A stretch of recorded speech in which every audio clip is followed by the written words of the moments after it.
Evening my dear friends, welcome back to my YouTube channel Samita Gyan. और आज हम पढ़ने वाले हैं कि आयु क्या है, व्हाट इज लाइफ, आयु क्या है। तो हम ये वाले श्लोक के थ्रू समझेंगे कि आयु क्या है। तो कुछ इस प्रकार से है कि हमारी आयु जो होती है वो शरीर, इंद्रिय, सत्व, आत्म, संयोग, धारी, जीवितम, नित्यगस्य, अनुबंधस्य, प्रयाय, आयु उच्यते। अब ये श्लोक हमें क्या बता रहा है? इस श्लोक हमें बता रहा है कि शरीर, इंद्रिय, मन और आत्मा, ये चारों चीजों का जो संयोग होता है उसे हम क्या कहते हैं? आयु। अब इसको और डिटेल में समझने के लिए यहाँ पे इस श्लोक में आगे पर्याय भी बताए गए हैं। धारी, जीवितम, नित्यगस्य, अनुबंधस्य, पर्याय। किसके पर्याय है? आयु के पर्याय है। कौन? धारी, जीवितम, नित्यगस्य, अनुबंधस्य। ठीक है, तो हम कुछ इस प्रकार से इसको समझेंगे कि देखो, शरीर का मतलब तो सिंपल सा है बॉडी, इंद्रिय का मतलब हमारे सेंसरी ऑर्गन्स जो है आँख, नाक, कान, ये। ठीक है, फिर यहाँ पे जो सत्व वर्ड, आपको सत्व वर्ड में दिक्कत आ सकती है कि व्हाट इज सत्व, सत्व का मतलब क्या है? तो सत्व का मतलब यहाँ पे मन है और आत्मा, इन सभी के संयोग को अपन क्या कहते हैं?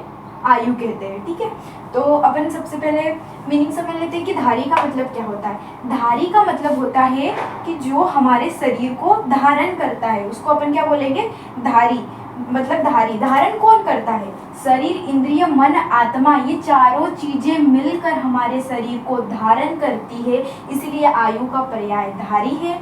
और जीवितम, जीवितम क्यों इसका पर्याय है? क्योंकि शरीर, इंद्रिय, मन और आत्मा, ये चारों चीजें का जब संयोग होगा तभी हम जीवित रह पाएंगे, अदरवाइज हम जीवित नहीं रह पाएंगे।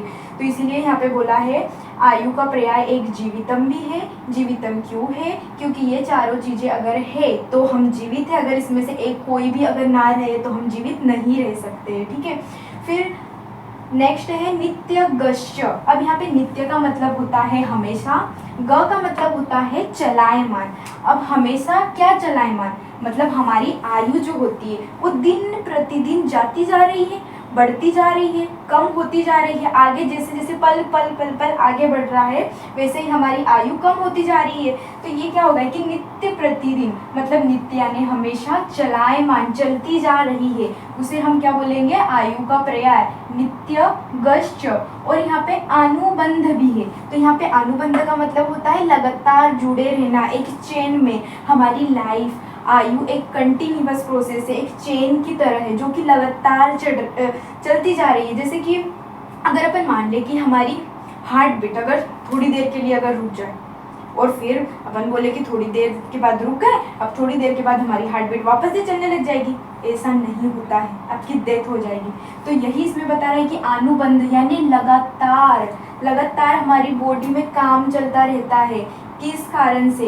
ये चारों से, शरीर, इंद्रिय, मन, आत्मा, इनका जो अनुबंध होता है, जो लगातार इनका जो जुड़े रहना होता है, वो क्या है? आयु का पर्याय है। तो इस प्रकार से हमने पूरी आयु की डेफिनेशन को समझा कि आयु एक्चुअल में होती क्या है। ठीक है, तो यही अगर एग्जाम में भी पूछते हैं तो अपन इनका सिंपल से आंसर दे सकते हैं कि this is a definition, this is a पर्याय। एक एक वर्ड, धारी का मतलब पूरा समझा दो आप, जैसे मैंने बताया। जीवितम का मतलब बता देते हैं। नित्यगस्य, अनुबंधस्य, पर्याय, आयुर्उच्यते। तो ये हमने आज सीखा कि आज आयु क्या होती है। दैट्स ऑल अबाउट आयु। व्हाट इज आयु, आयु क्या है एक्चुअल में। ठीक है, तो मिलते हैं हमारे नेक्स्ट वीडियो में। पढ़ते रहे जब तक। Thank you.